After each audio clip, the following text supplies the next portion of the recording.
The Major League Soccer stadium in Miami is now going to the voters. There will be a November referendum on whether to allow David Beckham and his partners to build on a city-owned golf course. CBS 4's Amber Diaz is live at that course with the reaction to today's vote. Amber.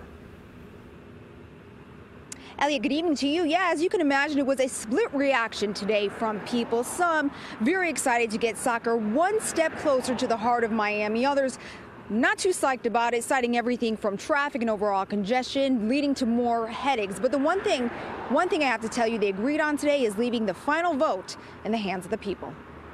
All in favor of the motion say aye. All against? No. Motion passes. After 12 grueling hours discussing the fate of Miami's only public golf course, the city's commissioners have decided to leave the vote up to the people. Most important here is that our residents, who are the property owners, are going to be the ones that make the final decision. Come November, Miami residents will check a box voting yes or no to have a 28,000-seat Major League Soccer stadium, hotels, tech space, and more built over what's now the Mel Reese Golf Course. We have a lot of work to do now, but it's an important step, and I think it's the most important step in trying to bring our vision and our dream to a reality. But the topic, though exciting for some, has been a point of contention for others.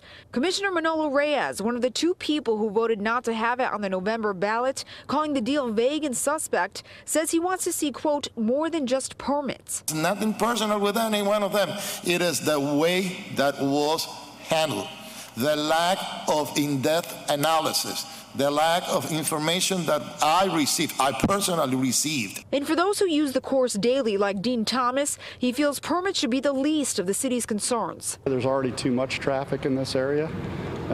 It's too close to the airport, too close to Coral Gables, too much, 836. It's just going to be a bottleneck. The only positive he sees in this process is finally giving the people the power to choose. I think they should let the people decide as opposed to the commissioners. I think that's a good thing, yes. But David Beckham's partner and staunch supporter of the stadium has a message for those like Thomas who oppose it. Nothing to fear. We'll deal with the traffic. Their property values will go up. They will not go down.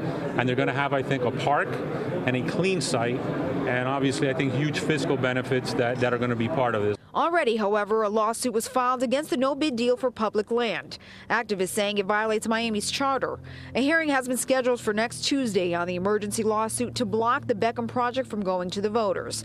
So while the vote is set to be on the ballot, no one is out of the hole just yet. Back out here live, the measure is approved by voters in November. The negotiated agreement would still require a 4/5 final vote from the commission, meaning one of the commissioners who voted no today will have to change their mind. Reporting live in Miami, Amber Diaz, CBS 4 News, tonight.